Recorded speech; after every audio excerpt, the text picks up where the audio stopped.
नमस्कार। Sunday special में एक स्पेशल मुद्दे पर चर्चा। देखिए, वैसे तो हमारे देश के बहुत सारे मसले हैं जिन पर हम संडे स्पेशल कर सकते थे, लेकिन दुनिया के सामने इस समय सबसे बड़ी चुनौती है गल्फ वॉर। इजराइल और अमेरिका ने ईरान पर हमला किया और उसके बाद ईरान ने लगभग 13-14 खाड़ी देशों पर हमले किए हैं, अमेरिकी ठिकानों को नष्ट कर रहा है। इसे लेकर के बड़ी तरह अलग अलग प्रकार की कवरेज में देख रहा हूं। इंटरनेशनल मीडिया इसे विस्तार से कवर कर रहा है, हमारे देश का मीडिया भी कवर कर रहा है। हमने इसी चैनल पर इस युद्ध को लेकर कई वीडियो बनाए हैं जो 4-4, 5-5 लाख लोगों ने देखे हैं। शायद मुझे नहीं लगता कि गल्फ वार को लेकर राष्ट्रवादी पत्रकारों में जिन लोगों ने इस प्रकार के वीडियो बनाए हैं, हमसे ज्यादा वीडियो किसी ने देखे हों। लेकिन मैं देख रहा हूं कि हमारा राष्ट्रवादी पत्रकारों का ही एक वर्ग जो अपने आप को सामरिक मामलों का, जियोपॉलिटिक्स का बड़ा एक्सपर्ट मानता है, वो एक ओपिनियन लगातार बनाने की कोशिश कर रहा है कि साहब ईरान जो है वो लड़ाई को लंबा खींचेगा और इस लंबी लड़ाई में अमेरिका और इजराइल थक जाएंगे और इस तरीके से ईरान का कुछ बिगड़ नहीं पाएगा। ये वामपंथी विचारधारा है। इस दुनिया में जितने भी बड़े बड़े रक्षा मामलों के एक्सपर्ट्स हैं वो सारे लेफ्टिस्ट हैं और वो लगातार ये धारणा बनाने की कोशिश कर रहे हैं मीडिया के माध्यम से कि साहब अमेरिका को इसमें नुकसान होगा और अमेरिका और इजराइल इस लड़ाई में फंस गए हैं। वो बार बार इसी बात को रिपीट करने की कोशिश कर रहे हैं। इस पूरे माहौल के बीच में एक जो बहुत दिलचस्प बात है दोस्तों, वो ये है कि वास्तव में हकीकत यह है कि ईरान अब उस कंडीशन में पहुंच गया है जहां पर ईरान को अपनी जान बचानी मुश्किल पड़ रही है। अभी आप अल जजीरा या जितने भी इंटरनेशनल लेवल के मीडिया हाउसेस हैं, अगर आप उनको देखेंगे तो वो सारे के सारे ईरान पहुंच गए हैं। ईरान ने उन सबको बुलाया है और वो दिखा रहा है कि देखिए हमारे यहां बच्चे मर गए, स्कूल मर गए, ये इंफ्रास्ट्रक्चर ध्वस्त हो गया, ये हो गया, वो हो गया, इस तरह की बातें दिखाने लगा है सिंपैथी गेन करने के लिए कि साहब हमें बर्बाद कर रहे हैं इजराइल और अमेरिका। लेकिन हकीकत बात यह है कि ईरान लंबे समय से इजराइल को बर्बाद करने की धमकी दे रहा था और यह भी कह रहा था कि हमारे पास परमाणु बम है, हम आपको परमाणु बम से मार देंगे, खत्म कर देंगे। ऐसी स्थिति में इजराइल के सामने चारा भी क्या था, अमेरिका के सामने और चारा भी क्या था। आज के इस विश्लेषण में आपको बताने की कोशिश करूंगा कि ईरान की इस युद्ध में निश्चित हार होनी है, जो वहां पर इस्लामिक शासन है उसका अंत होना है और जो एक सारे इस्लामिक कंट्री इकट्ठा होकर के, और आप सब जानते हैं कि ओआईसी वगैरह ऐसे संगठन इन्होंने बनाए हुए हैं, इस्लामिक संगठन बनाए हुए हैं, उसका ये ख्वाब देख रहे थे कि हम सारी दुनिया पर राज करेंगे। वो सारा का सारा इनका जो ख्वाब था एकदम चकनाचूर होने जा रहा है। मैं आपको आंकड़ों के आधार पर ये चीजें बताने वाला हूं। सबसे महत्वपूर्ण बात, ईरान को इस पूरे प्रकरण में दो देशों से बहुत ज्यादा उम्मीद थी, एक चाइना और एक रूस। दोनों ने उसकी रत्ती भर भी मदद नहीं की। चीन ने केवल निंदा की कि अमेरिका ने ऐसे हमला कर दिया, एक लाल बॉर्डर क्रॉस कर दिया है, इस तरह की चिंता व्यक्त की जरूर, क्योंकि अमेरिका और चीन के बीच में 36 का आंकड़ा है, लेकिन उसने किसी भी प्रकार की सैन्य या जो लॉजिस्टिक सपोर्ट होती है, रसद की सपोर्ट होती है, वो ईरान के प्रति उसने नहीं दी है। दूसरे, शी जिनपिंग जो राष्ट्रपति हैं चाइना के, उन्होंने फोन पर बातचीत की रूस के राष्ट्रपति व्लादिमीर पुतिन से और उन्होंने दोनों ने इस बात पर डिस्कस किया कि एससीओज जो संघाई कॉरपोरेशन है, ऑर्गेनाइजेशन है, एससीओ ब्रिक्स, जो जिसमें 6 राष्ट्रों का एक धड़ा है, उन्होंने कहा कि इसका इस्तेमाल करते हैं, यानी कि स्ट्रेटेजिक रूप से इसका इस्तेमाल करते हैं और इस युद्ध को रुकवाने की कोशिश करते हैं। लेकिन जब ईरान ने कोई मदद मांगी तो चाइना ने साफ मना कर दिया। चाइना के सबसे ज्यादा हित ईरान से ज्यादा गल्फ कंट्रीज में हैं। सऊदी अरब, यूएई, ये अमेरिका के सहयोगी जरूर हैं, लेकिन चाइना को भी सबसे ज्यादा तेल इन्हीं कंट्री से मिलता है। तो वो नहीं चाहता कि गल्फ में जो उसके हित हैं वो प्रभावित हो, और अगर वो किसी भी प्रकार से ईरान की सैन्य मदद करता है तो अमेरिका इसे अपने खिलाफ एक लड़ाई मानेगा और इस लड़ाई का रूप और बड़ा हो सकता है। और चाइना आजकल भारत, अमेरिका, कई कंट्रीज से व्यापारिक मामलों में भी बड़ा जबरदस्त कंपटीशन झेल रहा है, क्योंकि अभी अमेरिका और भारत के बीच में समझौता हो गया है व्यापारिक, यूरोपियन यूनियन के साथ भारत ने समझौते कर लिए हैं, तो यह सीधा सीधा चाइना के मार्केट को चैलेंज है। तो चाइना इस नाजुक मौके पर किसी भी स्थिति में युद्ध में नहीं फंसना चाहता। दूसरे, रूस की बात करूं, रूस सपोर्ट करता रहा है ईरान को, और ईरान और उनके बीच में हथियारों का लेन देन भी होता रहा है, लेकिन पिछले 3 साल से रूस यूक्रेन से युद्ध लड़ रहा है। उसका इंफ्रास्ट्रक्चर भी बर्बाद हो रहा है और बहुत नुकसान उसको हो रहा है। ऐसी स्थिति में रूस ईरान की प्रत्यक्ष रूप से कोई मदद नहीं कर सकता। कुछ लोग कह रहे हैं कि ईरान को इंटेलिजेंस की मदद दे रहा है रूस, लेकिन इससे कुछ होने वाला है नहीं। मैं आपको बता दूं कि 2022 में जब यूक्रेन युद्ध शुरू नहीं हुआ था, उस समय ईरान ने अपनी शाहेद ड्रोन होती है, जो ईरान कहता है कि हमने डेवलप किया है, हालांकि इस्लामिक कंट्री में कोई डेवलपमेंट होता नहीं, सब चोरी चकारी का माल होता है। इन्होंने कहा कि हमारी शाहेद ड्रोन है, बहुत बड़ी मात्रा में रूस ने खरीदी थी, सारी की सारी यूक्रेन युद्ध में फेल हो गई है। और अभी अमेरिका ने जो ईरान पर हमले किए हैं उसमें सारी की सारी फेल रही हैं। अमेरिका के सारा जितना भी डिफेंस सिस्टम है जो हवा में ही ट्रैप कर लेता है सब चीजों को, उसने वो सारे के सारे ड्रोन्स उसके विफल करा दिए। बिल्कुल जुगनुओं की तरह गिरते हुए नजर आए हैं वो सारे के सारे ड्रोन्स। तो इस तरीके से रूस भी केवल एक मोहरे की तरह ईरान को इस्तेमाल कर रहा है। और कायदे की बात करूं तो चीन, अमेरिका और रूस, जो 3 दुनिया की बड़ी ताकतें मानी जाती हैं, उनके लिए ईरान सिर्फ एक मोहरा है, और यह मोहरा खुद बर्बाद हो रहा है। तीसरा एक और कंट्री, हमारा पड़ोसी पाकिस्तान, जो बड़ा उछलता है, और जब ऑपरेशन सिंदूर हुआ था तो उस समय ईरान ने बढ़ चढ़कर पाकिस्तान का सपोर्ट किया था, टर्की ने सपोर्ट किया था। ईरान की और पाकिस्तान की 900 किलोमीटर की सीमा मिलती है, 900 किलोमीटर की सीमा मिलती है। अगर पाकिस्तान में हिम्मत होती तो वो तमाम सैन्य मदद दे सकता था ईरान को, लेकिन चुप है, गूंगी मार करके बैठ गया है, जिसे गांव की भाषा में कहते हैं। बोलने की हिम्मत नहीं हो रही है शहबाज शरीफ की। जो खाड़ी के देश हैं उनके साथ फोन घुमा रहा है शहबाज शरीफ, अमेरिका के खिलाफ एक शब्द नहीं बोल पाया। क्यों, मैं आपको बताता हूं। अभी पिछले साल सितंबर में एक समझौता किया था पाकिस्तान ने इन गल्फ कंट्रीज के साथ, और उस समझौते में सारे खाड़ी देशों व पाकिस्तान ने यह तय किया था कि अगर हमारे ऊपर किसी भी कंट्री पर, इस ग्रुप के किसी भी कंट्री पर अगर कोई बाहर की ताकत हमला करेगी तो उसे हम एक तरफा समर्थन करेंगे कि यह हमारे ऊपर डायरेक्ट हमला है। अब ईरान ने सारे गल्फ कंट्रीज पर, लगभग 12-13 कंट्री हैं, सबके ऊपर बम बरसाए हैं, मिसाइलें गिराई हैं। बैलिस्टिक मिसाइलों का कोटा खत्म हो गया ईरान का, मैं आपको बता दूं।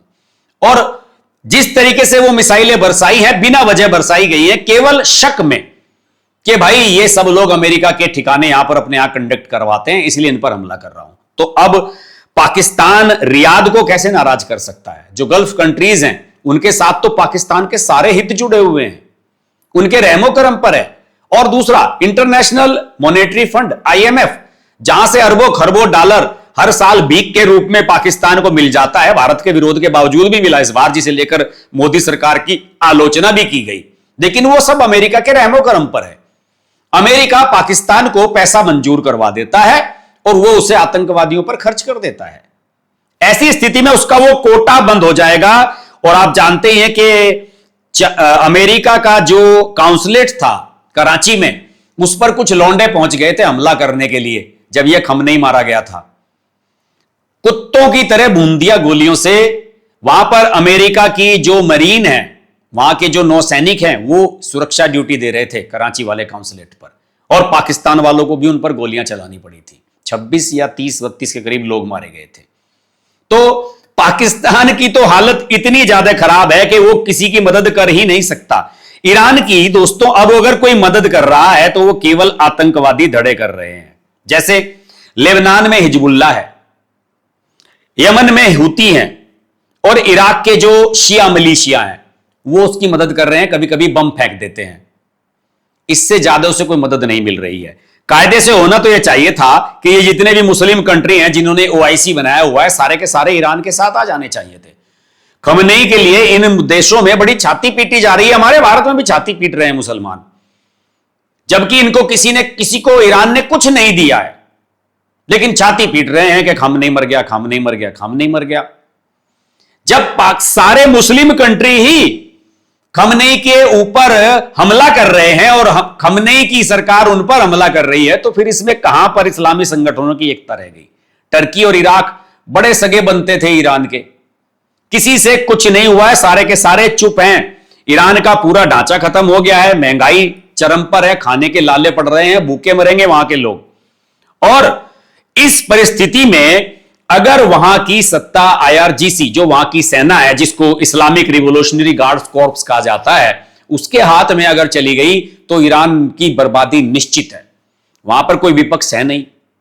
79 से इस्लामिक सरकार चल रही थी खमनेई वाली, तो विपक्ष भी खत्म हो गया, कोई चुनाव नहीं, कुछ नहीं है, अंधेर नगरी चौपट राजा, तो वहां पर कोई विपक्ष भी नहीं है। दूसरे, अगर कोई विरोधी था वहां पर या विरोध कर सकता है या सत्ता में आ सकता है, तो वहां पर बहुत सारे छोटे छोटे जातीय जड़े हैं जिसमें मुसलमान बटे हुए हैं, बलूच हैं, कुर्द हैं, अजेरी हैं, अरब हैं। इन सब के बीच में जातीय संघर्ष छिड़ सकता है, और अगर यह जातीय संघर्ष छिड़ा तो यह खाड़ी के कई देशों में फैलेगा, और उसके लिए ईरान जिम्मेदार होगा। और अगर आईआरजीसी ने सत्ता हथिया ली, वहां की सेना ने सत्ता हथिया ली, तो समझ लीजिए ईरान को फिर कोई उबार ही नहीं सकता। देखिए, सेना के जितने भी अफसर हैं, चाहे वो पाकिस्तान के हों चाहे वो ईरान के हों, सब चाहते हैं कि जो बम बारूद है उसकी खरीदारी होती रहे और उसके पैसे का जो कमीशन है वो हमें मिलता रहे। सब यही चाहते हैं। अब पुराना गोला बारूद जो आपके पास रखा हुआ है, जब तक उसे खर्च नहीं कर दोगे तो नई खरीदारी कहां से होगी? अभी एक बड़ा दिलचस्प उदाहरण मैं देता हूं आपको।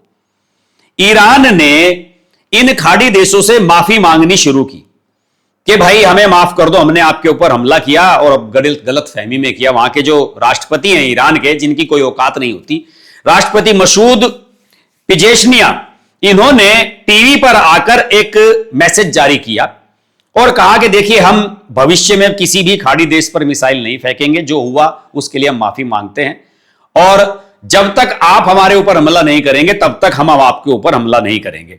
और इस संघर्ष की उन्होंने कूटनीतिक तरीके से सुलझाने की, स्ट्रेटेजिक तरीके से सुलझाने की, इसकी उन्होंने पेशकश भी की। लेकिन राष्ट्रपति के इस माफी वाले भाषण के कुछ ही घंटे के बाद आईआरजीसी ने यूएई, सऊदी अरब, बहरीन, ईरान, इन सब पर बैलिस्टिक मिसाइलें और यूएवी, जो मानव रहित हमले होते हैं, वायु वो होते हैं ड्रोन्स वगैरह, उनके हमले किए।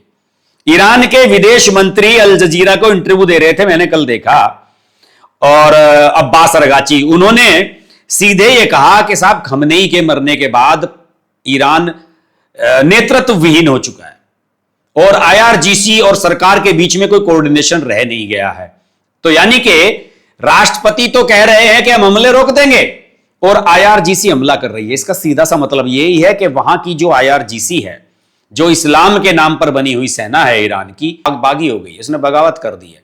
उनका सीधा सा टारगेट ये रह गया है कि इस गोला बारूद को खत्म करो, क्योंकि लड़ाई तो रुकनी है, और जब लड़ाई रुकेगी तो फिर नया गोला बारूद खरीदा जाएगा और उसमें जबरदस्त कमीशन खाया जाएगा। यह मानसिकता है, निश्चित हार है।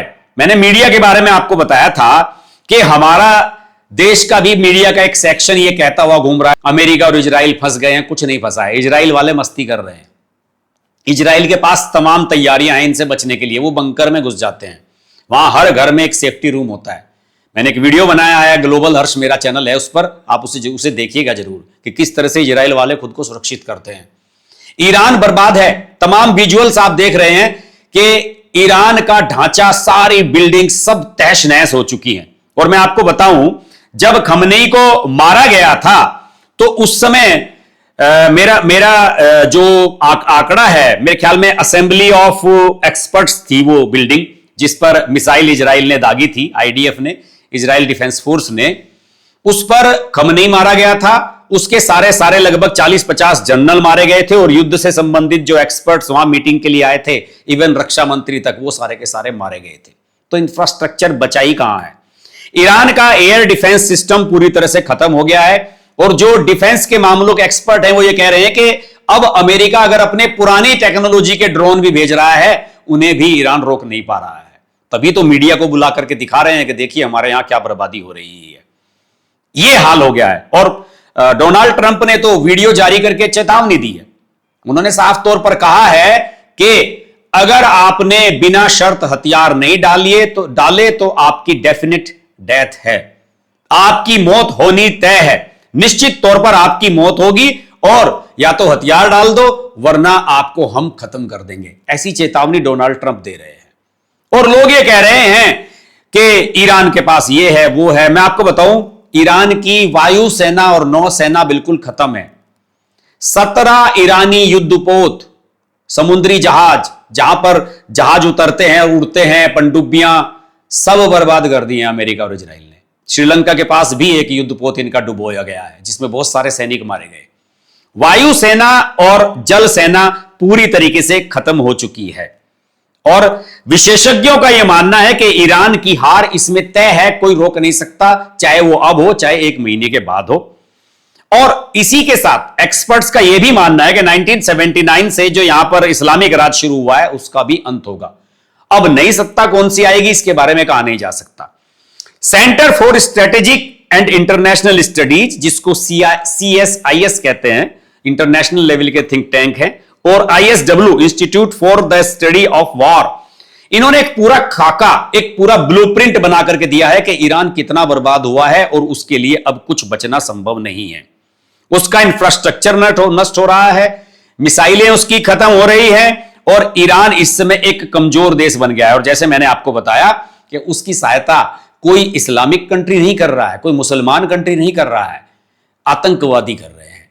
आतंकवादियों के भरोसे अमेरिका और इजराइल जैसी बड़ी ताकतों से लड़ाई ईरान जीत सकेगा, इस पर मुझे शक है। फिलहाल ईरान की हार तय है, यह मैं आपको लिख कर दे सकता हूं।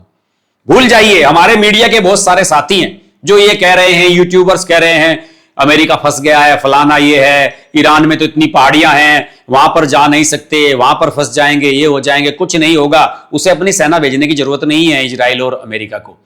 वो हवाई हमलों से ही ईरान को इतना बर्बाद कर देंगे जैसे सीरिया को बर्बाद किया था। और फिर ईरान का जो इस्लामिक तंत्र है, जो पूरी दुनिया में इस्लामिक देशों का राजा बनने का, उनका खुदा बनने का जो सपना था ईरान का, वो भी चूर होने जा रहा है। और ये बाकी जितने भी इस्लामिक कंट्रीज हैं, ये भी अब समझ गए होंगे कि इस लड़ाई से कुछ मिलने वाला है नहीं। आज के संडे स्पेशल में इतना ही। ये वीडियो अच्छा लगे तो लाइक कीजिए, शेयर कीजिए, चैनल को अभी तक सब्सक्राइब नहीं किया है तो सब्सक्राइब कीजिए, और अपनी राय अवश्य दीजिए। और अगर आप भारत से बाहर कहीं रहते हैं और इस वीडियो को मेरे देख रहे हैं तो कमेंट के माध्यम से अपना फीडबैक अवश्य दीजिएगा। नमस्कार। अगर आपको हमारी वीडियो पसंद आई तो वीडियो को लाइक करें, चैनल को सब्सक्राइब करें और नोटिफिकेशंस के लिए बेल आइकन को प्रेस करें।